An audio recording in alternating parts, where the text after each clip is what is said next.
Turn off the light. Michael won't be home tonight. I froze behind the half-closed door when I heard those words. My throat closed up, my heart pounding so hard it felt like it might tear through my chest. Through the narrow gap, I could see my son's fiancée, Vanessa, standing between my husband Robert's legs, his hands wrapped tightly around her waist. The soft lamplight cast long shadows across the living room of Magnolia Haven, the home I had spent 4 decades building with my own hands. I stood still like a trespasser in my own house. Then I pulled out my phone and hit record. Just as I was about to burst in, I saw Michael, my son, standing at the end of the hallway, his face calm in a way that chilled me to the bone. He whispered, "Mom, I already know, and what I found out is far worse than anything you could imagine." There are moments when you feel your entire life collapse like a wooden house in a storm. I am Eleanor Williams, 65 years old, and I never imagined betrayal could cut so deep at this stage of my life. That morning had started like any other. I woke while the fog was still low over Atlanta's outskirts. The oven was just hot enough for a batch of buttermilk waffles, and the coffee dark roast from a small shop on Peachtree Street was dripping steadily into the pot. My routine rarely changes. Proof the dough the night before, roll it out in the morning, and turn on the local radio about Georgia weather. I've always believed small habits keep you steady. Life in your later years needs that kind of discipline. Robert, my husband of 43 years, usually gets up early to help me set out trays and check the hot water lines. This morning he vanished, leaving a hurried note. "Down to the basement to check the pipes. Heard a hiss. Don't worry." In a century-old house like Magnolia Haven, hisses and little clicks in the pipes are normal. They're like the size of old wood. I didn't question it. I dusted sugar over the waffles, opened the kitchen window to let in the morning mist, and glanced at the wall clock. 6:15 a.m. Vanessa, my son Michael's fiancée, had said last night she'd sleep in the main house so she could try on her wedding dress with a local seamstress in the morning. She said, "The natural light in the living room is better than a studio." I agreed. Michael was staying at his apartment near the new restaurant where he worked as a chef, convenient for early shifts, and to keep things traditional before the wedding.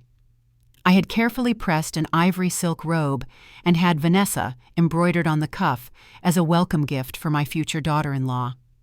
The coffee was steaming, and guests in the first 3 rooms had requested breakfast at 7:00 a.m. I carried a fruit tray, planning to walk down the hall to the big fridge near the living room. And that's when a thread-thin whisper drifted out from the half-open door. Not the radio, not wood ticking. A voice soft, low, and intimate, in the way I'd heard all my life with my husband. My hand paused on the knob, the other hand tugging at my apron. I didn't knock. A woman's intuition, or maybe basic self-preservation, kept me still. I leaned in. Just a narrow strip of light, but enough. Robert sat on the edge of the living room settee, the blue shirt I had just ironed 2 days ago unbuttoned to the 3rd button. Vanessa stood between his legs, hair loosely tied, wearing the silk robe I'd given her that one parted just enough for Robert's hand to rest on her waist. It was too clear to fool myself with any other words. I heard Vanessa's soft voice, "Turn off the light. Michael won't be home tonight." Hearing my son's name in that scene hit me in the chest like a hammer. In one heartbeat my whole life, 3 decades at the stove, our first winter after buying this place, the nights counting every saved dollar turned into the backdrop for a cruel joke. I didn't scream. I didn't shove the door. I didn't scratch or grab something to throw. I pulled out my phone, hit record, my palm cold like it had touched ice water. Partly instinct to preserve evidence, partly because I knew my shouting would only blow apart the hearth I had spent years tending. I backed away, placing each step like a thief in my own home, afraid even a small cough would shatter the mask being worn in there. As I turned, I saw a figure at the end of the hall, tall, lean shoulders drooping like he'd been carrying something too heavy. Michael. My son's face was paper pale, but his eyes were strangely calm, the kind of calm you have after you walk through the storm first and come back to guide someone else. He didn't touch me. He just raised 2 fingers, a small shushing gesture, and tilted his head toward the back door. I nodded, mouth-dry, legs shaking so much I had to brace against the darkened timber wall. We passed the row of family photos, Christmas at Stone Mountain. Robert's birthday. Michael in his cap and gown, moments that were once warm now looked like shattered glass. The back porch met us with the smell of magnolia blossoms, birds in the woods, and the neighbor's mower far off. I gripped the wooden arm of the chair, waiting for my hands to stop shaking. "How long?" I asked, my voice so hoarse I barely recognized it. 3 months, Michael said, swallowing something like a stone stuck in his throat. He didn't look at me. He looked past my shoulder to the green ridges in the distance, like his next words needed the whole Georgia landscape to hold them up. "And there's worse." I waited. There are moments when you know you're standing at a cliff edge, and what you're about to hear decides whether you fall or fly. "I didn't want you to find out like this," Michael said, his calm voice running over a fierce current. "I tried to keep things steady for you, but—" He stopped, reached into his jacket, and pulled out a thick envelope. Inside were screenshots, emails, and a few powers of attorney signed Eleanor E. Williams. My name, but not my hand. Like someone had learned to write my name almost perfectly, except for one tiny mistake only I'd know. The E in Eleanor. I always hook at a habit from high school. On those papers, it was a straight nail-like line. I felt the blood drain from my face. "Robert set up an LLC called Magnolia Haven LLC 2 years ago," Michael said, voice flat like reading test results. "Then used those powers of attorney to transfer pieces of the inn's interests into it. Vanessa, did you know she used to work for Crown Ridge Holdings? They scoop up historic homes and turn them into boutique resorts." A dizzy wave made the scene tilt for a second. The wooden chairs, the wind chime, the freshly watered magnolias all snapped back into place. My trust didn't. "Why?" I asked the dumbest and truest question of my life. "For money." Michael pressed his lips together. "To sell Mom. To sell Magnolia Haven. Prices are up because of the new highway. Crown Ridge floated a strategic partnership. We keep a minority stake. They take operations. Then in a few years, they swallow it all." He exhaled. "I ended it with Vanessa in my head the moment I knew. But I didn't want you shattered. I thought waiting until after the wedding would keep things quieter. Then I gathered proof, found an attorney. I wanted to protect you first." I looked at my hands, knuckles thin callous at the base of my thumb from years with a wooden spoon, sunspots from watering plants. These hands built a place called Magnolia Haven. I set them on the chair's arm, letting the cool wood pull me out of the shock. "What do we do?" I asked, then remembered this was only the start of the storm. "I've reached Maya Washington," Michael said, "an attorney who does real estate and signature fraud. We can meet today." "But Mom—" He paused, and for the first time his steady eyes wavered. "Can you handle it? You'll have to act like you don't know. Buy us time. You'll have to look at them and say nothing." I took a deep breath. The briny pine and coffee in my mouth held me steady. From the back porch, I could see into the living room where the first light painted a gold stripe across the patterned rug I found at a flea market 10 years ago. I heard cups clink on a tray, probably Robert pouring coffee. I heard Vanessa's small laugh, the one I used to think was shy. Every familiar sound warped like a dream heard through water. "I've kept Magnolia Haven burning for 40 years, I said, surprised my voice was as solid as the wood under my hand. "I can stand a few more days to save it." I lifted my chin and met my son's eyes. From now on, not one brick of Magnolia Haven leaves our hands. Michael nodded, that calm settling back on him like a coat he puts on to shield me. "Then I'll call Maya. I'll get the files ready." And he lowered his voice. "Mom, don't be alone with them unless you have to. I'll be around." I smoothed my apron and straightened my hair clip. I looked at my brown leather flats worn at the outer heel habit of a kitchen worker who moves fast. "Let's go," I said. "Guests will be down for breakfast. Magnolia Haven still has to burn." I walked back in and opened the door wide like it had never been closed.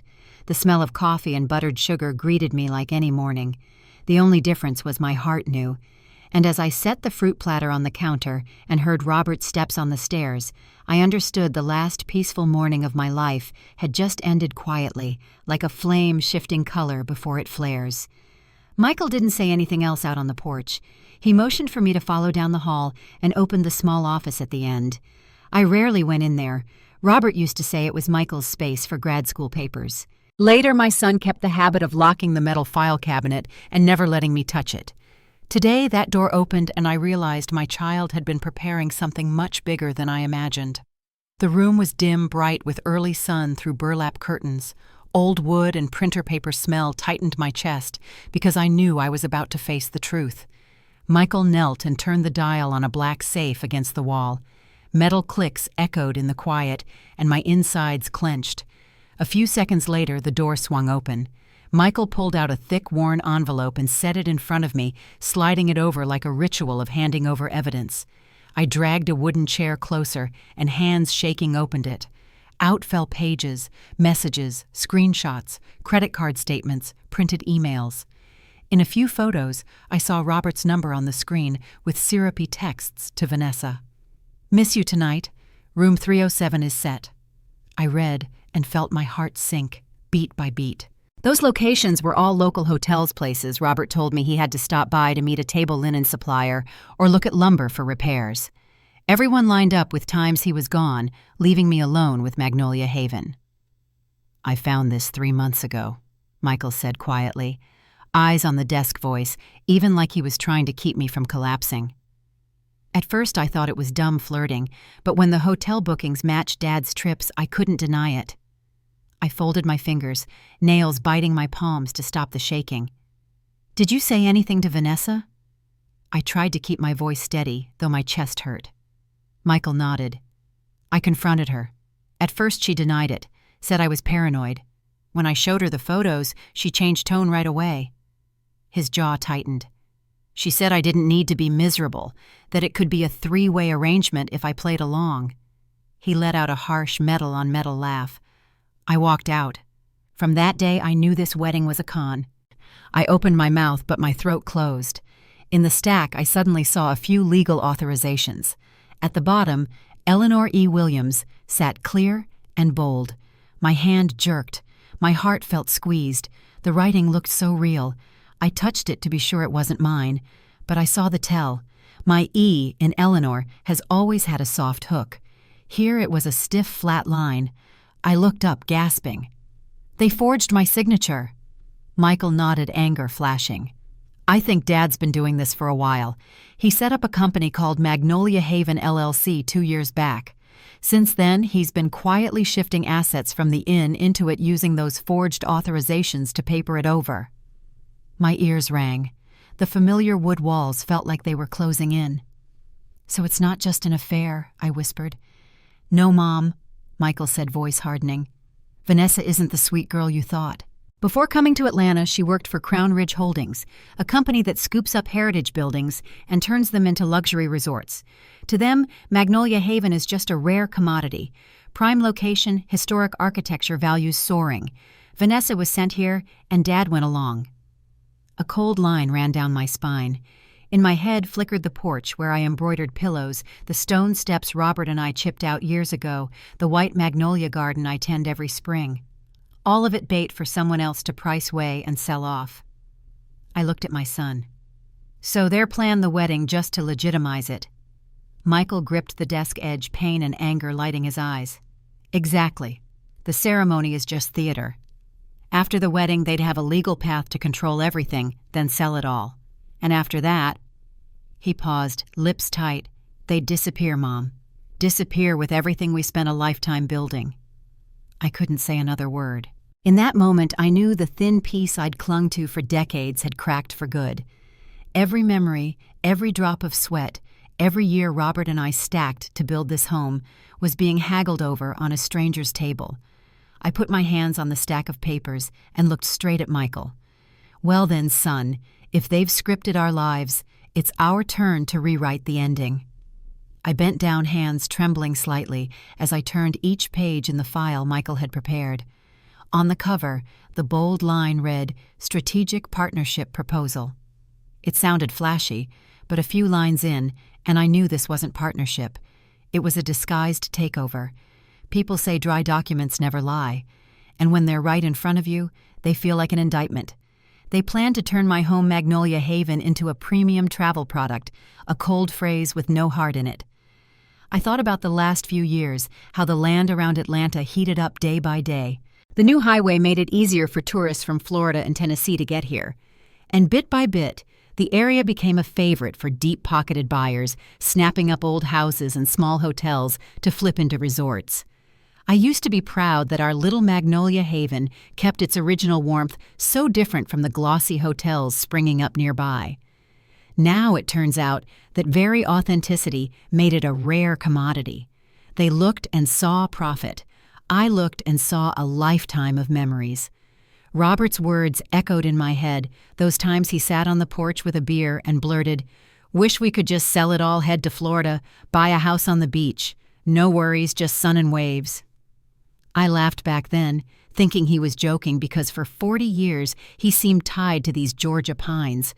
Turns out it wasn't idle talk. It was a real dream, and Vanessa turned it into a lever. My throat went dry as I wondered when the man I trusted became someone who could betray so easily. Michael sat across from me, eyes sad but steady. He started from the beginning, wanting me to see it clearly. Vanessa didn't just happen into his life. In the culinary class at Emory's continuing education program, she approached him first, made friends first, and slowly slid into every corner of Michael's life.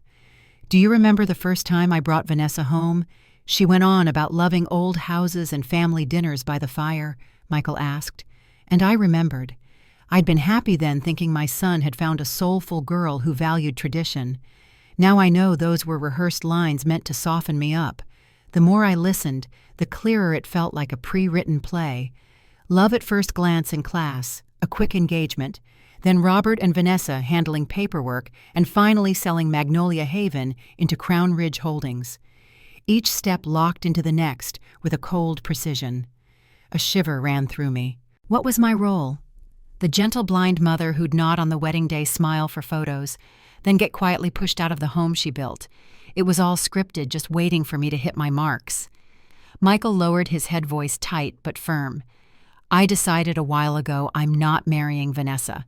I didn't say it yet because I wanted you safe first. If I broke it off suddenly, she and Dad would know something's up and might do something reckless." I looked at my son and saw both the child I once lulled to sleep by the fire and the man ready to carry the weight to protect his mother. My nose stung with tears I refused to shed. I set my hand on the table and drew a deep breath. "Michael, I won't let anyone take even a single brick from Magnolia Haven. This is our home, our blood, our tears, all the years we've poured into it. If they want to steal it, they'll have to get through me first." The words came out like a vow. I never imagined I'd face my husband and future daughter-in-law as enemies, but I'd never felt a fire this strong inside me either. We sat for hours in that small office, the wall clock ticking between each sentence. In the end, we made a decision. Find an independent attorney with no ties to Robert or anyone around here and do it quietly, step by solid step, without tipping our hand. One small mistake, and they'd get suspicious and speed things up. I pulled an old notebook from the drawer. From that day, I started logging everything. Dates times the tiniest details, when Robert was gone, who Vanessa called, things they said when they thought I couldn't hear. I wrote like a witness in my own home, building a file no one could deny. My pen sometimes shook, but line by line the writing sharpened like carving into stone. Every time I closed the notebook, I looked around the room. The hand-built shelves, the fireplace where generations of guests had gathered, the windows opening onto the garden I've tended plant by plant. All of it seemed to whisper, "Don't let us disappear." And I promised myself, Michael and our family's past, this is a fight I am not allowed to lose. We met attorney Maya Washington in a small office downtown on the second floor of a red brick building more than half a century old. Sunlight poured through a big window, but inside it was calm and almost solemn, just the sound of pages turning and a pen sliding over old wood. Maya, a black woman in her early 50s, had sharp eyes and a steady voice. I'd heard she specialized in real estate and signature fraud. That's why Michael had booked her. She listened without interruption, nodding or jotting notes now and then. She examined every document from Michael, lingering long over the signatures with my name. When everything lay in a neat stack, she looked up at me and said firmly, "Mrs." Williams, this shows clear signs of forgery, fraud, and unlawful asset transfer. This isn't just a family dispute, it's criminal behavior. The words cut like a blade. Painful, but also a relief. Finally, someone saw and named what Robert and Vanessa were doing. I didn't have to doubt myself anymore. Maya placed her hand over mine, her gaze direct and understanding. "Eleanor," she said, using my first name with a quiet authority, "this is more than just a property fraud case. This is a betrayal of family trust. We're not just fighting for a house, we're fighting for your dignity." Something in her words touched a deep part of me. For months, I'd felt invisible, an aging black woman whose opinions and ownership could be so easily dismissed. Maya saw me fully. "Crown Ridge Holdings has a history," she continued, her voice dropping lower. "They target older property owners, especially women of color with valuable assets. They send people like Vanessa to build trust and manipulate emotions. You're not their first target, but if I have anything to say about it, you might be the one who stops them." I straightened in my chair, drawing strength from her words. For the first time since discovering the betrayal, I felt a spark of righteous anger replacing the hurt. Maya continued, "The best plan now is to file a civil action at the county court and request an emergency order to freeze all transactions tied to Magnolia Haven. If granted, no one can transfer, sell, or mortgage the property until the court rules." Michael exhaled, and my heart pounded. I asked, "How soon would that order take effect?" Maya said, "If we prep the evidence a few days. Meanwhile, I'll notify local banks and the county recorder to flag any suspicious activity. That way we lock the front door and bolt the side ones." I clenched both hands in my lap. Robert wouldn't take it well if all his exits got sealed. As if reading my mind, Maya leaned in, voice slow but serious. "You should be prepared. When people sense their plan is threatened, they may try to wipe evidence, burn documents, destroy contracts, or move money fast. It's common in cases like this." A chill ran down my spine. For years, I believed we had nothing to hide, and this house was the safest place on earth. Now I had to consider my husband might turn into the one to destroy it all with fire or worse. I glanced at Michael and saw his brow pinched with worry. I drew a long breath and said clearly, "If we want to protect Magnolia Haven, we have to act normal. I'll keep cooking breakfast, greeting guests, smiling like always. The more they believe I don't know, the more time we get." Michael turned to me, voice nearly breaking. "Are you sure you can handle that? Seeing them every day, pretending in front of the man who betrayed you? I'm afraid it'll wear you down." I took my work-roughened hand and set it over his strong but tired one. "Michael," I whispered, "I built this place with these hands. The walls, the bricks, the boards, my sweat is in them. If I have to pretend a few more days to save it, I can. This isn't the first time I've been patient to protect our family." Pride and hurt flashed in Michael's eyes. He nodded, then looked at Maya. "Only the three of us know everything. No one else. We want to keep the circle tight." Maya nodded. "Good. The fewer who know, the safer. I'll handle all filings myself. In parallel, I'll contact Lieutenant James Ramirez at the police department. When the threshold is met, they'll open a formal criminal investigation. For now, we keep it quiet." Hearing Ramirez's name reminded me. I'd seen him at community events, a tall Latino man with a steady, serious gaze. I'd heard he was relentless in property fraud cases. Knowing he'd be in charge made me feel like the law was a shield at my back. We wrapped after more than 2 hours. When we stepped out of Maya's office, Atlanta's sky had turned gray. Heavy clouds signaling a hard rain. I pulled up my scarf and looked toward the city's skyline, a strange surge of resolve rising in me. For the first time since I discovered the betrayal, I didn't feel like an abandoned wife or a dismissed mother. I felt like the owner of Magnolia Haven, and I would fight to keep it. Michael drove home in silence. Only when the inn's familiar roofs came into view did I say softly, "From now on, we're in a big play. Remember, every look, every gesture can be scrutinized. The better we perform, the closer we get to winning." Michael tightened his grip on the wheel, tense but resolute. "You won't be acting alone. I'm here." I looked out the window at the garden I've tended for decades. Beds, trees, grass, everything stood quiet, witnesses to what I was about to defend. A silent vow rose in me. No matter who they are or how slick their plan is, I won't let a single brick of Magnolia Haven slip from my hands. The next morning, I went to the kitchen earlier than usual. The batter I'd mixed the night before just needed the oven's heat to fill the house with that warm scent. I set the table, making each move slow and natural. When Vanessa came in, hair a little tousled, I smiled as if I knew nothing. "What bouquet are you thinking for the ceremony? I think peonies would suit you," I said evenly. Vanessa flinched for half a second, eyes wide, then snapped back to her cheerful self. She smiled sweetly and started debating between white roses and orchids. I nodded along, pouring milk like a model mother-in-law. Inside, every word felt like a blade. Robert walked in with his coffee. He made it his old way, extra grounds, hardly any sugar, filling the kitchen with a bitter, harsh aroma.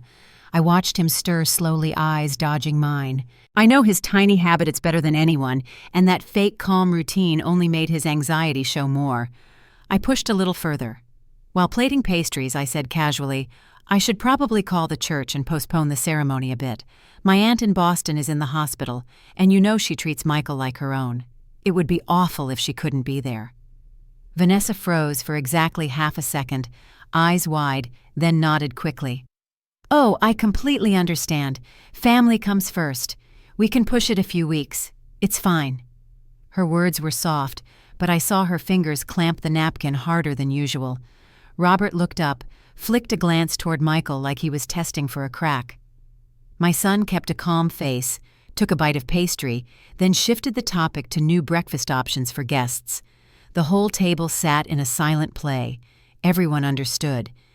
That afternoon, after the guests left to explore, I sat quietly in the office with a thick stack of forms. I started the application to designate Magnolia Haven as a local historic property. Those dry lines about cultural value and distinctive architecture became the steel deadbolts I set on my home. If approved, any sweeping renovations or demolition plans would be stopped by law. Each sentence I wrote felt like another lock, another shield for the place that's held my life. When I signed my name, my hand was steady in a way it hadn't been for days. Eleanor E. Williams came out clear. No shake, no tilt, the E with its familiar hook. For the first time in days, I felt a piece of control return to me. Night fell with a light mist outside. I kept the reading room lamp on, pretending to review bookings. Then a strange whisper pulled me from the desk. I stepped softly onto the back porch, heart pounding. Vanessa's voice, low and firm, cut through the dark. "We need to speed it up. The buyer's getting impatient. They want to close soon." That line, "we need to speed it up. The buyer's getting impatient," might sound like business, but in this house it was a knife in a mother's heart. I couldn't see who she was talking to, only Vanessa's slim frame under the dim yellow light. I stepped back silent, my heart hammered, but my mind was bright as a lamp. Back in the room, I opened my notebook and wrote down the time, the place, every word Vanessa said. Then I snapped a photo and sent it to Maya through an encrypted app. Every line, every bit of data felt like a heavy stone I was adding to the scales of justice. That night, I lay beside Robert, listening to his steady breathing. Outside, the Georgia wind hissed through the window seams with a chill. I stared at the ceiling, feeling tension wrap around me like fog. But instead of fear, I felt a growing resolve. I knew the fight would be long, but step by step, piece by piece, Michael and I would build a wall they couldn't climb to steal our home.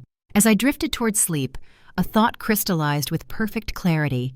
This battle was about more than bricks and mortar. It was about every woman my age who's been pushed aside, every Black business owner whose success becomes a target, every mother who built something only to see others try to take credit. Magnolia Haven wasn't just my home, it was my legacy, and I would defend it with everything I had. The morning light fell differently on Magnolia Haven now. The same golden rays streamed through the same lace curtains, but everything they touched had changed. I moved through the kitchen with practiced ease, my hands remembering what to do, even as my mind whirled with plans and fears. The knife chopped strawberries in perfect rhythm. The batter poured in smooth circles. Outside my window, Atlanta suburbs were just waking up, unaware that inside these century-old walls, a silent battle had begun. I had always believed that at 65, life would settle into a gentle pattern. How wrong I was. Now I rose each day to play a part in a performance where the stakes were my entire life's work. The first week of pretending was the hardest. Every good morning to Robert felt like pebbles in my mouth. Every smile at Vanessa strained the muscles in my face. I watched them both with new eyes, searching for tells I had missed before. Robert's habit of checking his phone under the table. Vanessa's too bright laugh whenever Michael was mentioned. I noticed how they exchanged glances when they thought no one was looking. Small nods, raised eyebrows, a private language between conspirators. And all the while I kept my face pleasant and my voice steady, the performance of a lifetime. "Eleanor, have you seen that file with the property tax records?" Robert asked one morning, his voice casual, eyes not quite meeting mine. "I thought I'd organize things a bit." I remembered Maya's warning about evidence disappearing. "I put those in the safety deposit box at the bank last month." I lied smoothly. The assessor called about some question with the historical designation. The flicker of frustration in his eyes was gone so quickly I might have missed it if I hadn't been watching so carefully. He smiled and nodded, but I saw his fingers tighten around his coffee cup.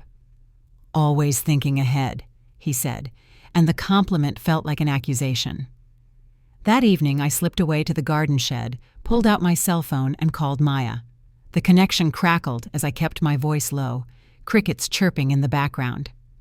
"He's looking for documents, tax records specifically." Maya's voice came through clear and focused. "The emergency order is being processed. Judge Harmon should sign it by Friday. Until then, keep everything important away from the house." I leaned against the rough wooden wall, feeling the weight of the situation pressing down. How much longer do I have to live like this in my own home? The line went quiet for a moment before Maya answered, her voice gentle but firm. "Every day you maintain this act is another day we build our case stronger. I know it's hard, Eleanor, but you're doing exactly what needs to be done." I hung up and stared at the twilight settling over the magnolia trees. The white blossoms glowed like pale moons in the dimming light. My grandmother had taught me about magnolias when I was just a girl. "They look delicate," she'd said, "but they're tough as old boots. Take more than a storm to knock them down." I straightened my shoulders. If a magnolia could weather centuries, I could weather this. The next morning, I opened the mail to find a thick envelope from the County Historical Society. Inside was the application I had submitted to designate Magnolia Haven as a historic property. Across the top in red ink was stamped "Processing." My small victory made me smile as I tucked it away in my apron pocket before anyone else could see. I was in the kitchen preparing lunch when I heard Vanessa's voice drifting through the open window. She was on the porch speaking in hushed tones on her phone. I moved closer to the window, pretending to water the herbs on the sill. "We need to speed things up," she said, her voice tight with urgency. "The buyer is getting impatient. They want to close soon." My heart quickened, but I kept my movement steady, straining to hear more. "I don't care what he says about timing. Once we have the paperwork finalized, we can push things through faster. No, she doesn't suspect anything." A pause, then a small laugh that chilled me. "Trust me, she's clueless. Just a sweet old lady who bakes cookies and tends her garden." The dismissal in her voice cut deeper than I expected. To her, I wasn't Eleanor Williams, who had built a business from nothing, who had put a son through college, who had weathered recessions and kept this place standing when others fell. I was just a sweet old lady, invisible, disposable. I picked up my phone and silently recorded the rest of her conversation, my hand steady despite the anger coursing through me. Another piece of evidence for Maya. That night, I couldn't sleep. I lay beside Robert, listening to his familiar snores, wondering how many nights we had left under this roof. I slipped out of bed and padded quietly down the hall to the office. Under the dim desk lamp, I opened my journal and began to write, documenting every detail of the day. Times, conversations, observations. Maya had emphasized how important these records could be. "Courts love documentation," she'd said. "Every date, every statement matters." I was so absorbed in my writing that I didn't hear the footsteps until they were right outside the door. I quickly closed the journal and slid it under some recipe books, just as Robert appeared in the doorway, hair tousled from sleep. "Can't sleep?" he asked, his voice soft with false concern. Just working on some new breakfast ideas for the summer menu, I said, gesturing to the recipe books. He stepped into the room, and I felt my space shrink. For 40 years, I had never feared my husband's presence. Now it made my skin prickle with awareness. "You work too hard, Eleanor," he said, moving behind me to massage my shoulders. "Always worrying about this old place." His hands on my shoulders felt foreign now, his touch an invasion rather than a comfort. I forced myself not to stiffen to accept the gesture, as I would have before. "It's worth worrying about," I replied, keeping my voice light. "Magnolia Haven is our legacy." His hands paused for just a moment, then resumed their motion. "Legacy," he repeated as if tasting the word. "Sometimes I wonder if we've become too tied to this place. There's a whole world out there, Eleanor, places we could see if we weren't always tied down here." I turned to look up at him, searching his face for the man I had loved. "This isn't a prison, Robert. It's our home." Something flickered in his eyes, regret perhaps, or just calculation. He bent to kiss my forehead, a gesture so familiar, yet now so empty. "Come back to bed," he said. "The recipes can wait till morning." I nodded and followed him back to our bedroom, my journal safely hidden away. But as I lay in the dark, I realized something had shifted. For the first time, I had seen through his words to the strategy beneath. He was laying groundwork, trying to prepare me for the idea of leaving Magnolia Haven, planting seeds he hoped would flower into willingness. Little did he know I was planting seeds of my own, seeds of resistance. The next day, a sleek black SUV pulled into our driveway just after the breakfast service. Through the kitchen window, I watched two men in expensive suits emerge. One was older with salt and pepper hair, Barrow I would later learn. The other was younger with sharp features and calculating eyes. "Mendez." Robert hurried out to greet them, his posture suddenly straighter, his gestures more expansive than I'd seen in years. Vanessa appeared from somewhere immaculate in a cream-colored dress I'd never seen before. Michael caught my eye from across the kitchen. "Crown Ridge," he mouthed silently. I nodded, wiped my hands on my apron, and stepped out onto the porch. Time for another performance. "Eleanor," Robert called, his voice too bright. "Come meet our guests. Mr. Barrow and Mr. Mendez are real estate consultants interested in historic properties." I approached with a welcoming smile, noting how Barrow's eyes assessed me, categorizing, dismissing. "Lovely to meet you," I said, extending my hand. "Welcome to Magnolia Haven." "Mrs. Williams," Barrow said, his handshake brief and impersonal. "Your husband has been telling us about this charming property, such an interesting piece of local history. Would you like a tour?" I offered, watching Robert's face tighten slightly. This wasn't part of his script. "That would be wonderful," Mendez replied before Robert could intervene. I led them through the inn, telling stories about each room, each feature.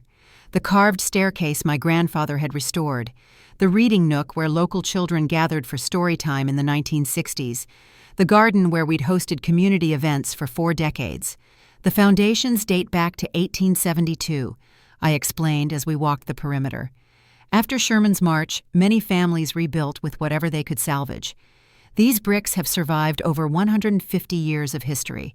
With each story I watched, their expression shift from polite interest to something more calculating. I wasn't just showing them rooms, I was showing them obstacles. Every historical detail I highlighted was another complication for their modernization plans, another potential preservation requirement. When we reached the rose garden, I paused by my favorite bench. "This is the heart of Magnolia Haven," I said quietly. "Not just a property, but a living piece of our community's story." Barrow cleared his throat. "Very moving, Mrs. Williams.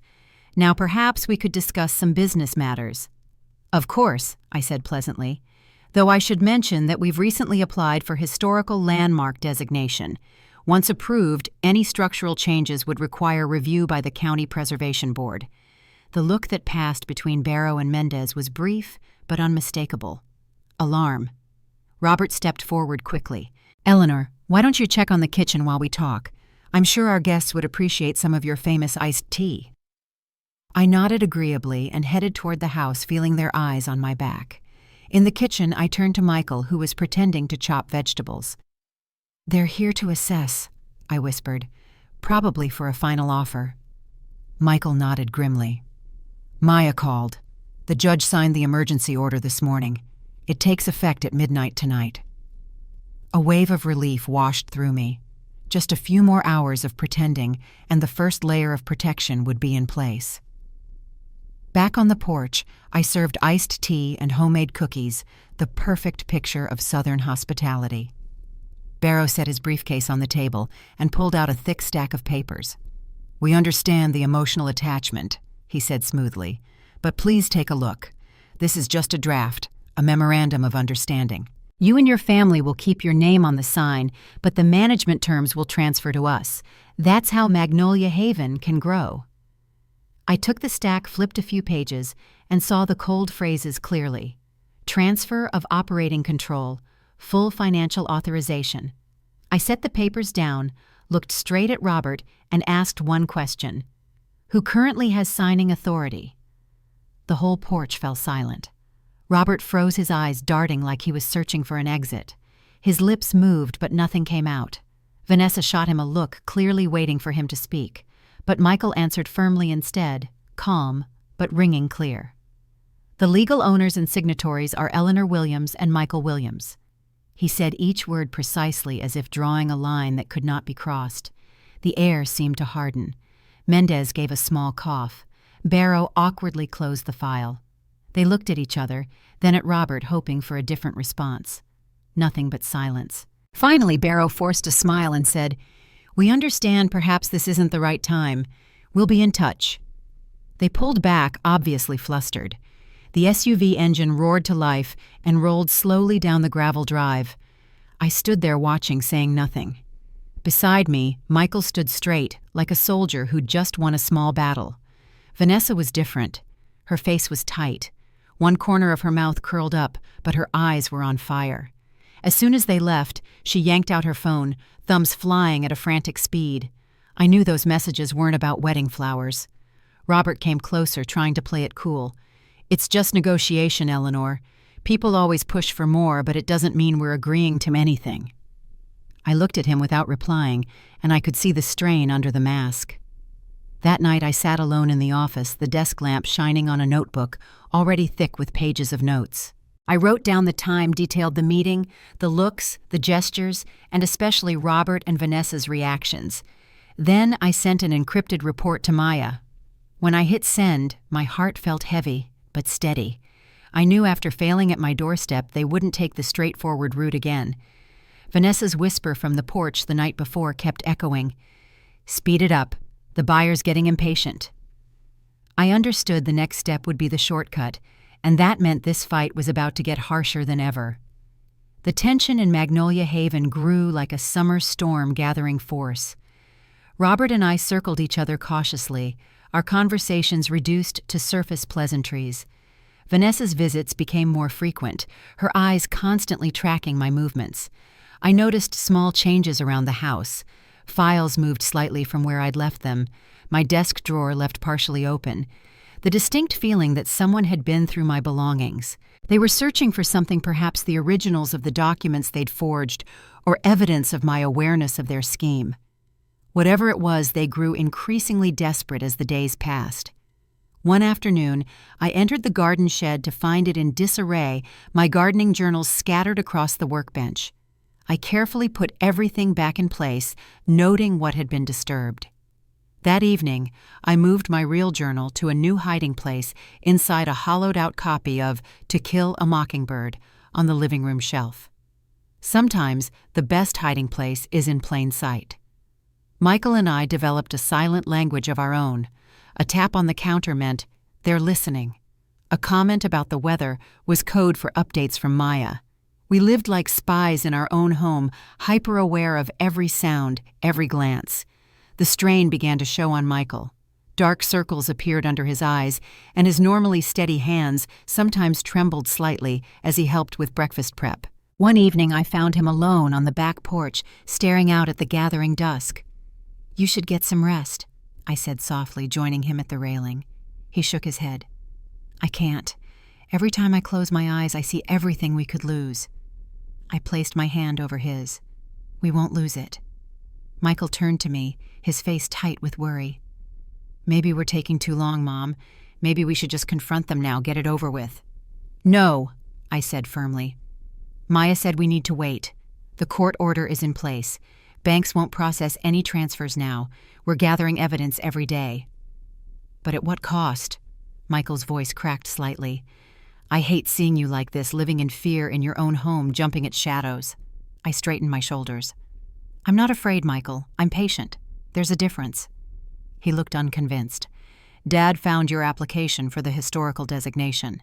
He was in the office shredding papers when I walked in. He just looked at me and said it was cleaning up old files. We both knew he was lying. My stomach tightened. Did he find anything else? I don't think so. But Mom, they're getting desperate. Desperate people do dangerous things. I nodded slowly. Then we need to be more careful. No confrontations, not yet. We follow the plan. Later that night, my phone buzzed with a message from Maya. The court had scheduled a hearing for the following week. The evidence was mounting. She attached bank statements showing suspicious transfers from the Magnolia Haven LLC account, thousands of dollars moving through various shell companies. As I studied the statements, a cold realization washed over me. This wasn't just about selling the inn. Robert and Vanessa had already been siphoning money for months. My life's work was being drained away dollar by dollar while I cooked breakfast and tended gardens. The next morning, Vanessa breezed into the kitchen wearing a new designer outfit. Something shifted inside me, a simmering anger I'd been suppressing for weeks. "That's a lovely dress," I said conversationally. "Special occasion?" She smiled brightly. "Just meeting some friends for lunch. I thought I'd dress up a bit." I nodded, noticing the label peeking out from her collar. The same designer whose prices I'd always considered outrageous, whose dresses I'd admired in magazines but never dreamed of buying. Now I understood how she afforded such luxuries. My money, my labor, my sacrifices. "Enjoy your lunch," I said, turning back to my baking. As soon as she left, Robert appeared in the doorway. He leaned against the frame, watching me work, an odd expression on his face. "I've been thinking," he said slowly. "We haven't had a dinner out, just the two of us, in ages. How about tonight, that Italian place you like in Buckhead?"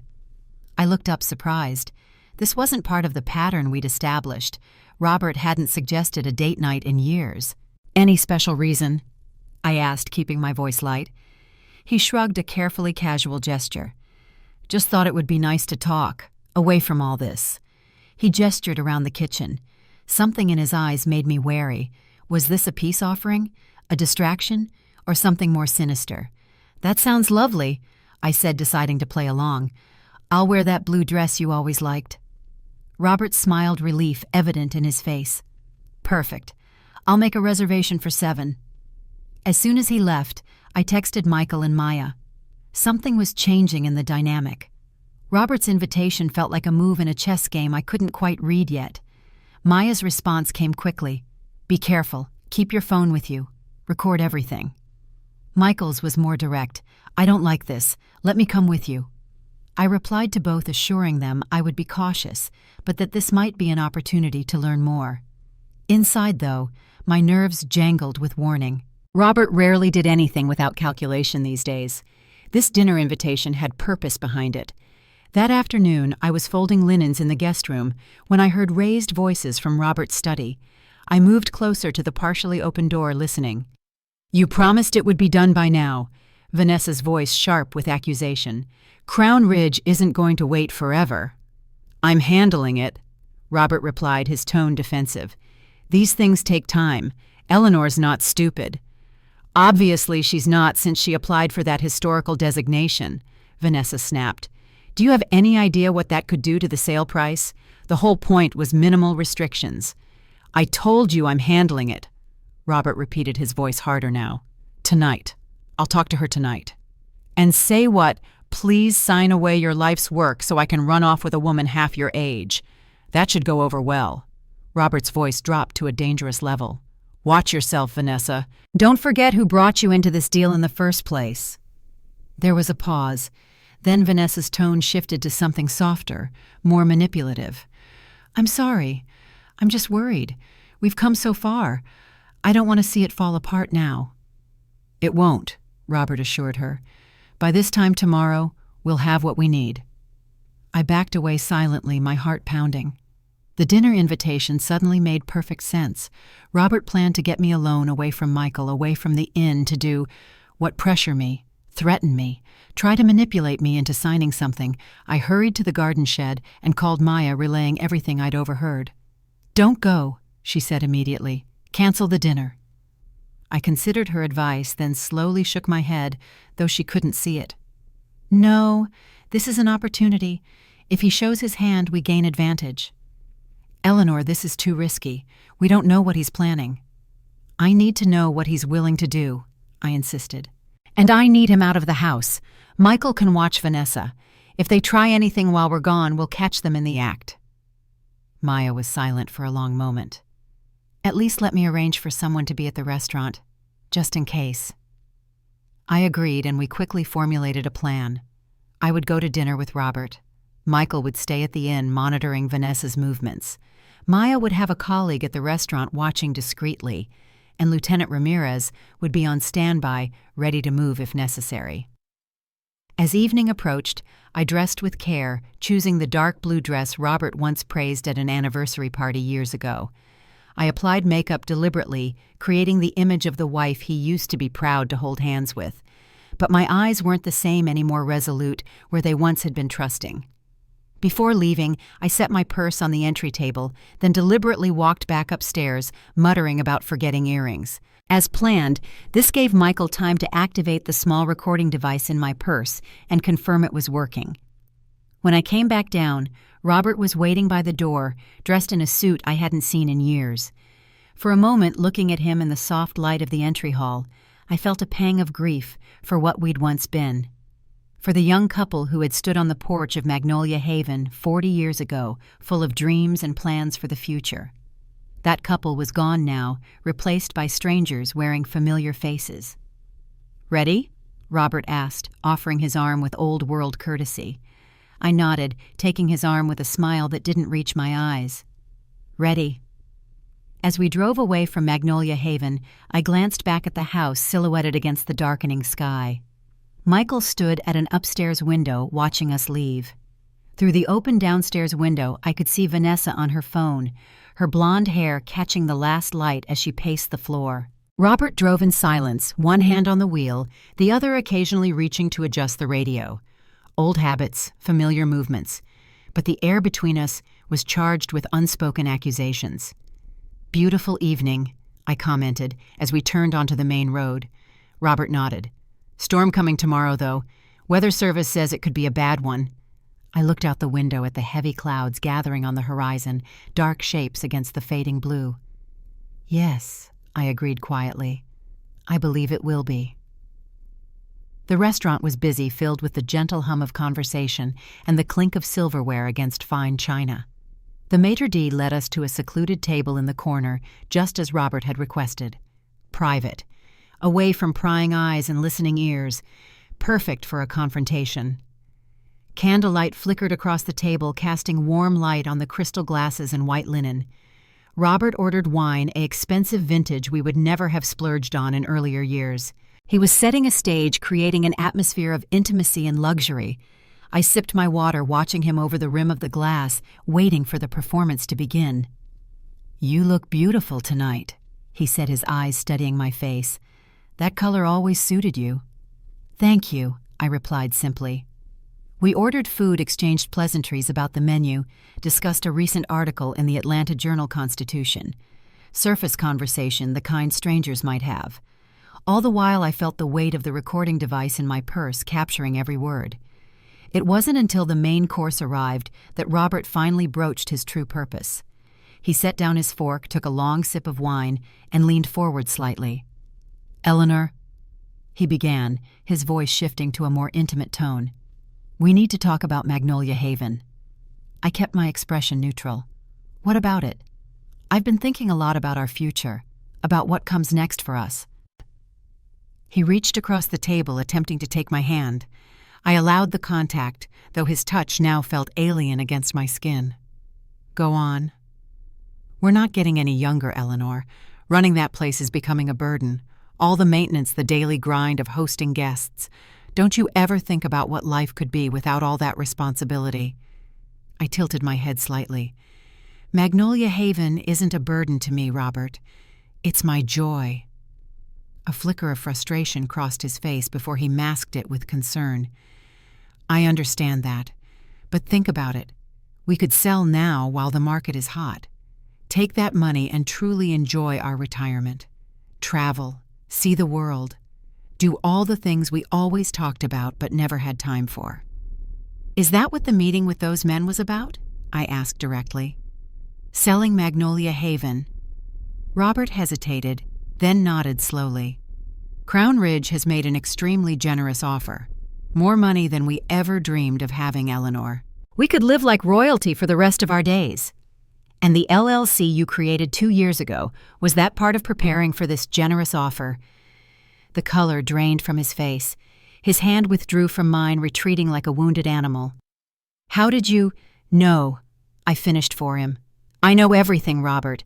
The LLC, the forged signatures, the hotel rooms with Vanessa, the money you've been moving through shell accounts.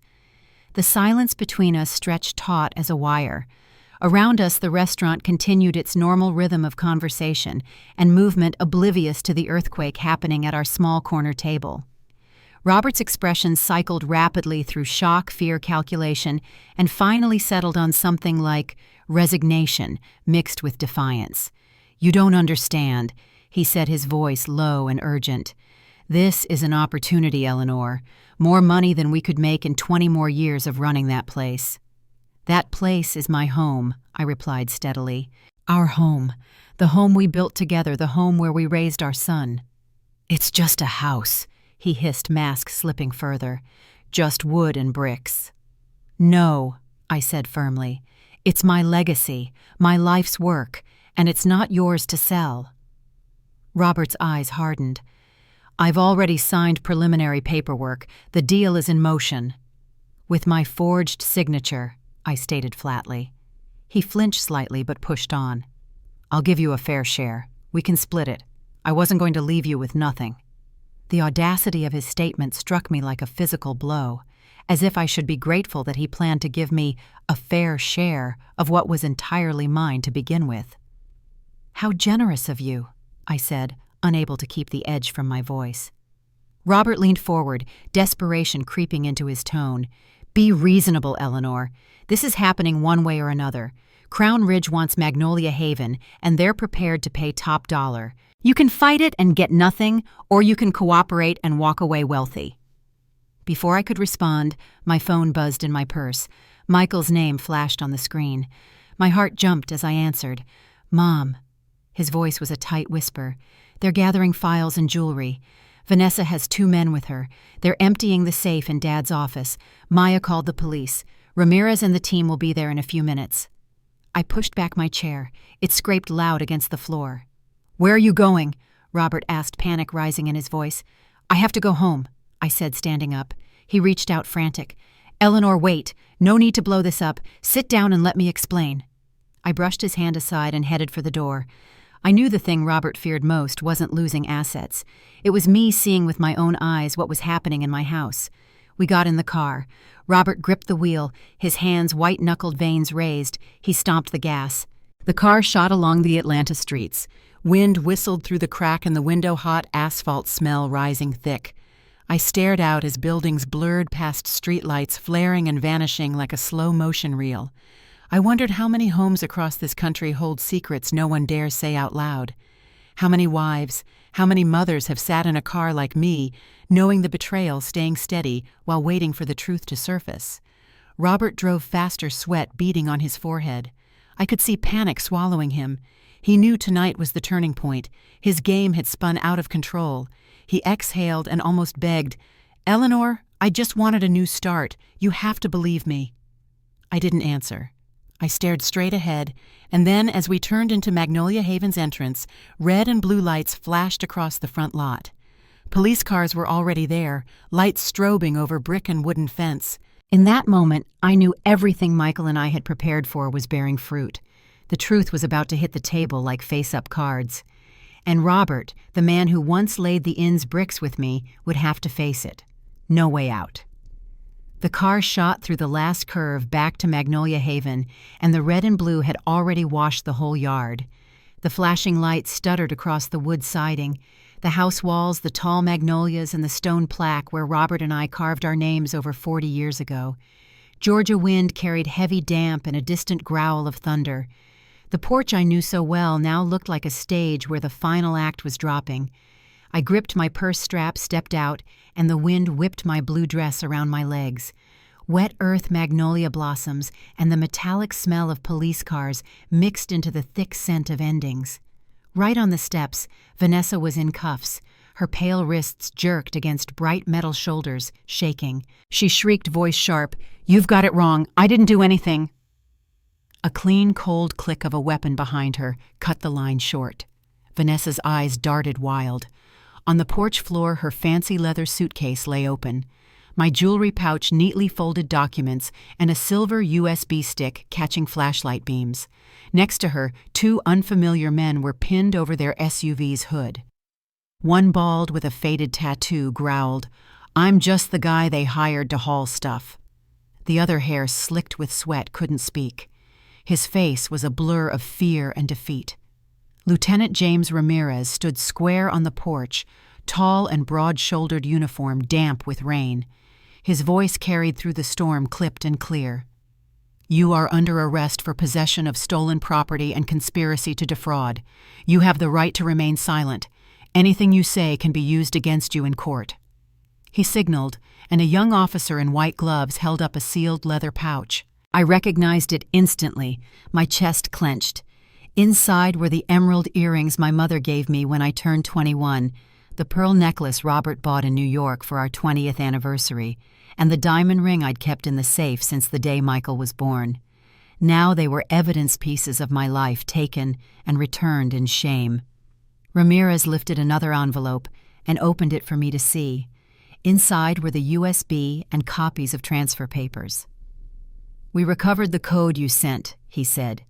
"These are the forged signatures, the management transfer contracts, and the money moved from the LLC account to a middle wallet. There's no denying it." I looked to Michael. He stood under the porch hair, wet with rain jacket, dusty with wood flecks. His eyes shone in that chaos, relieved and hurting at once. When I stepped over, he wrapped an arm around my shoulders and whispered, "You're here. Everything happened exactly like you said. The police got here in time." I nodded, my throat tight. All the fear, the anger, and the hope I'd held for months broke open, but not the way I'd imagined. No screaming, no tears, only a deep quiet like a lake after a storm when everything sinks to the bottom. Behind us, Robert stepped out of the car. Red and blue strobes washed his face, bone pale.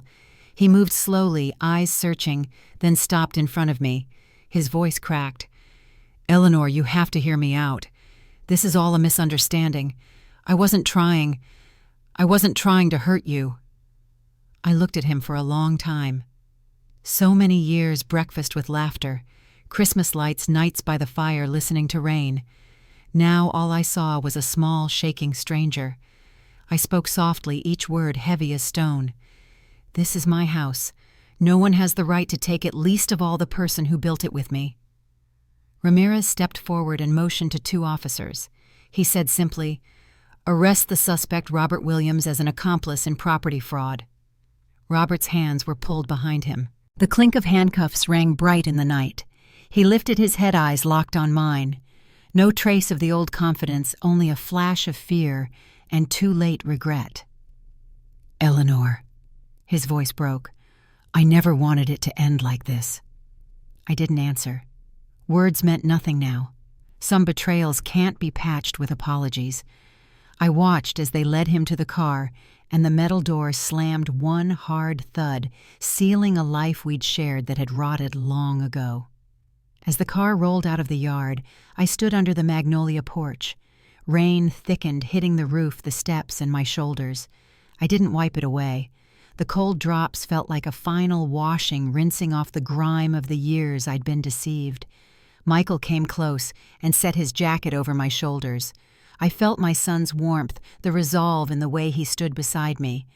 Not the child who once feared thunder, but the man who had walked with me through the biggest fight of our lives. I squeezed his hand and whispered, "It's over now, Michael." He nodded, eyes fixed on the magnolias. The tall trunks stood firm in the rain branches swaying in the wind, their rustling steady like a farewell song for a marriage that had just ended. In that moment, I felt they were speaking for me. It was time to close the door. Lieutenant Ramirez turned back, his voice low but kind. "Mrs. Williams, I'll be honest. Very few people stay as composed as you did. In most cases, folks either fall apart or let their emotions wreck the plan. You saved yourself and your property." I gave a small smile, my breath fading into the damp air. "I only did what I had to do to protect this house," I said. "My house and my son's." Ramirez nodded, gave me a brief farewell, and walked off his shoes, printing the wet ground. The police cars left one by one until only the porch light's pale glow and the steady rain remained. I stood there a long time looking at my house in the dark. The wooden frames, the steps, the old roof, everything was still there, still solid like my own heart after all the storms. I realized I didn't need to collapse to be pitied. Sometimes silence and resolve are the only answers a betrayer deserves. A final gust blew through, carrying the warm resin scent of magnolia, like the old season saying goodbye. I lifted my head, drew a deep breath, then gently closed the porch door, my chest lighter than it had been in years. The next morning, Atlanta seemed to wake up to my news. The Atlanta Journal-Constitution ran a bold headline, "The Magnolia Haven Case, a shock in the heart of a historic neighborhood." Just below was the familiar photo, the front of my house in stormlight and police flashers. A small caption read, "A small but complex property fraud investigation, tangled with family corporate ties and trust." I sat in the living room, coffee cooling in my hand. Michael set the papers on the table and said carefully, "Did you ever think you'd be on the front page, Mom?" I shook my head with a tired smile.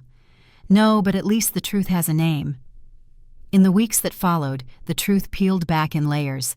Piece by piece, the picture came into the light. Police released preliminary findings. Vanessa Miller, her real name, had been a mid-level employee at Crown Ridge Holdings, tasked with scouting and persuading owners of promising properties. In old files, there was even a photo of her at a project launch in Charleston, beaming as she shook hands with one of the company's vice presidents. The two men arrested that night confessed as well. They'd been hired to clear out documents and jewelry for a few $1,000s in cash. "We just did what we were told," one statement read. "We heard the place was about to be handed over to a new owner, so it had to be cleared fast." I reread that line in the report, my hand tightening. "Handed over to a new owner." They said it like an auction lot, not the home I'd built with my youth. Robert was held for a few days, then released on bond awaiting trial. On the first court day, he walked in with his head down, gaunt face, stubble eyes empty. I sat in the back row among a thicket of cameras and reporters. As the prosecutor read the charges, fraud, forgery, aiding, and unlawful transfer of assets, my heartbeat slowed. Robert's lawyer cited a late-life crisis, said he was lost after retirement, and that Vanessa exploited the emotions of a man searching for meaning. I looked down at my hands, not angry, just quietly sad. The man I once loved was being excused with cheap lines.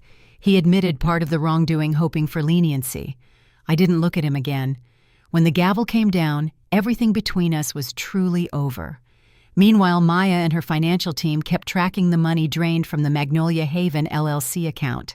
After weeks, they identified nearly $2 million routed through multiple layers, shell companies, and account in the Caymans, then back to the U.S.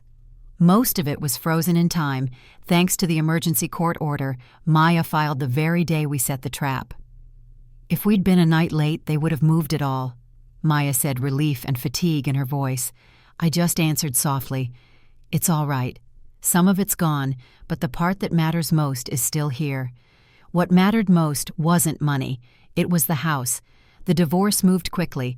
Both sides wanted it done. I signed my name again, steady, not angry, just ready to close the chapter. When the judge read the final clause, Magnolia Haven is recognized as a county heritage property. Any sale, transfer, mortgage, or restructuring must go through the Heritage Commission and have the consent of the legal owner, Mrs. Eleanor E. Williams. I looked up, feeling as if someone had laid the last brick to rebuild my life's foundation. After court life slowly found a new rhythm. Michael and I sat in the living room, papers stacked in neat piles. "I think we should reopen Magnolia Haven with a more welcoming angle," Michael said. "Not just a place to stay, somewhere people can feel the history and hear the stories." I looked out the window, late sunlight over the Magnolia porch, warm as those early years after Robert and I married. "Magnolia Haven has always had a soul," I said. "We just need to light it again." And we did. We reopened after 3 months of touch-ups. No flashy upgrades, no new sign, just a small board by the door, Magnolia Haven, a place to come home to. Strangely, after all that turmoil, more guests arrived. Some came out of curiosity, but most stayed because they felt something real. They didn't ask me about the scandal. They asked about the stone walkway, the smell of morning waffles, the old fireplace I still light on winter nights. A young reporter came to write A House That Survived a Con piece. I just smiled. If you write it, write about stubbornness. Write about how a house can stand when the people inside don't fall. Michael and I didn't blast ads. We shared our story with kindness and details. Word spread and Magnolia Haven became a warm stop in Atlanta's outskirts. One day I got a letter from the local culinary school. They asked if I'd partner on an internship program, students learning and serving guests. I said yes immediately. Each season, new young faces filled the kitchen bright with laughter. One afternoon, I watched a brown-haired girl carefully set waffles on a tray. I told her, "Don't be afraid to mess up here. Everything can be fixed, even small mistakes." She smiled, and I realized I was teaching what I had learned through tears. Perseverance. Magnolia Haven settled back into its old rhythm, but it wasn't the same. It wasn't just an inn. It was proof that honesty and grit can survive. Many guests said they felt it as soon as they stepped onto the porch. I believe them. Every plank, every brick, every line in the guest book holds the spirit of what I fought for. Every night, once the house quieted, I walked the Magnolia hallway. Warm yellow light pulled on the ceiling, my shadow stretching long across the old posts. I ran my hand along the wood, feeling each rough grain and hairline crack time left behind. They weren't flaws anymore. They were witnesses of endurance. Softly, almost to myself, I said, "I kept the house. I kept Magnolia Haven, kept my honor, kept my peace, kept my son's trust, the one thing money can never buy back." And when the Georgia wind came down through the magnolias, I heard an answer in their whisper, gentle and steady. "The house kept you too." That morning, fog draped the Atlanta slopes. Early winter air carried the damp scent of earth and fallen leaves, sad and warm at once. I was steeping peach tea when I heard a soft knock. 3 slow taps, hesitant like the person outside wasn't sure. When I opened the door, a woman stood on the porch, a gray wool coat around a thin frame. She lifted her head, eyes deep and tired, but her voice steady. "Mrs. Williams, I'm Margaret Morgan, Vanessa's mother." I stood still for a few seconds, then invited her in. No anger, just a distant feeling like seeing a piece of my past I hadn't closed yet. We sat at the porch table where I'd shared so many mornings of coffee with Robert. Weak sunlight slipped through the magnolias, modeling the tabletop. Margaret held the teacup in both hands, trembling. "I know I have no standing to be here," she began, "but I need to apologize. I raised a daughter who was too ambitious. When I saw her succeed, I blindly believed any sacrifice was worth it.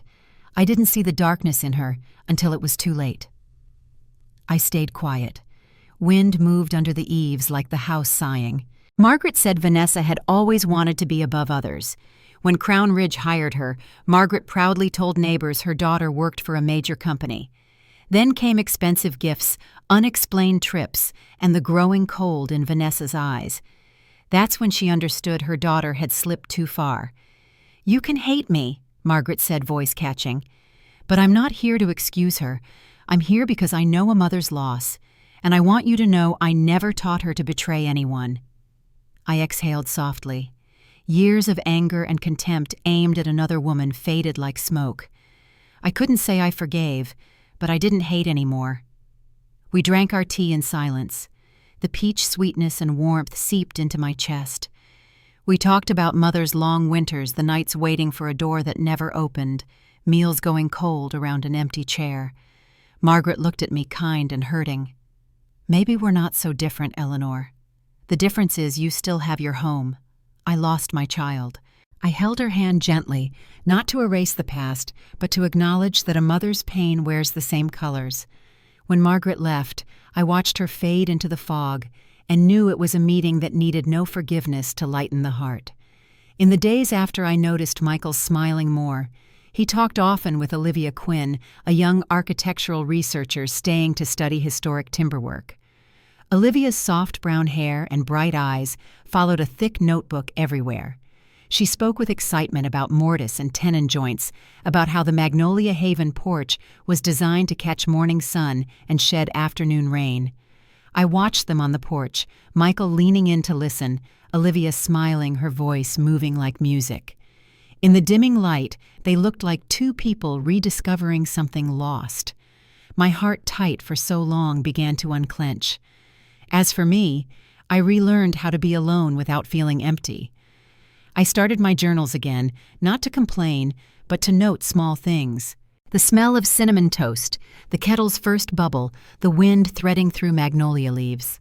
Sometimes I sat by the fireplace for hours writing a short line. This morning, the inn smelled like baked apples. Winter is here. Writing told me I was still living, still breathing with this house. One Saturday night, a folk band asked to play in the backyard. I said yes, only asked them to keep it gentle so guests could rest. But when the mandolin began and hand drums found a beat, people gathered laughing and tapping their feet. Under the string lights, faces lit up, smiles passing from one to another. I stood on the steps and felt the inn breathe alive, joyful. After years of strain, I finally felt truly at peace. That night, I called Michael into the office. I opened the old wood cabinet and took out the brass-locked box I call our treasure of keepsakes. Inside were yellowed photos, a silver spoon engraved with my mother's name, a few old letters from Robert, back when he was the man I loved, and the first notebook from when we built the inn. I handed Michael the key. Not to burden you, I said, slow and sure, but to root you. If you ever lose your way, open it. Every piece in here is a shard of this house's soul. Michael took it, eyes wet but grateful. I promise I'll keep it the way you kept Magnolia Haven. I smiled. I believed him. Late that night, once everyone slept, I stepped onto the porch again. A low crescent moon hung over the ridge, the wind bringing back the resin scent I knew by heart. I asked myself, if a letter came someday from Robert, from Vanessa, or from the girl I used to be, would I read it? I don't know. Maybe I wouldn't need to. Sometimes healing doesn't come from answers, but from learning to be quiet, to touch the present, and to smile. One early spring morning, dew still heavy on the lawn, and daffodils just breaking the ground, the mail carrier handed me a thick envelope. The return corner read clearly, Georgia State Prison. My heart dipped. My hand shook as I opened it. Inside was a letter from Robert. The handwriting, though shaky and slanted, was unmistakable, the same hand that once signed so many inn documents. He began with an apology, no excuses, no defense. He wrote, Eleanor, I don't expect forgiveness only that you read this. I was afraid of getting old of people seeing me as useless, and I got obsessed with the idea of starting over. Only when I sat in a small cell and stared at a tiny square of sky through bars did I understand what I'd lost wasn't money. It was a home, a family, and you. I read slowly, hearing his old, low voice in my head. He wrote about the emptiness of jail nights, only metal sounds echoing back. He said the hunger to begin again blinded him, and the price was everything real. I sat on the lawn by the porch, the raw green scent of spring grass in the air. I read to the last line, then folded the letter carefully like a keepsake finally put away. Inside, there was no hate left. Forgiveness to me doesn't mean forgetting. It means setting down the burden of anger on the old road and walking forward. I haven't forgotten what Robert did, but I chose not to carry the rage anymore. On the town's spring market opening day, Michael, Olivia, and I set up a small Magnolia Haven booth. Olivia led a group telling the story of the roofline and the foundation stone set in 1982. Michael introduced a new menu, pecan pastries and honey peach tea flavors that make people feel welcome. I sat on the porch watching the crowd flow and hearing laughter and talk, feeling life return around me. I hung a new wind chime under the eaves.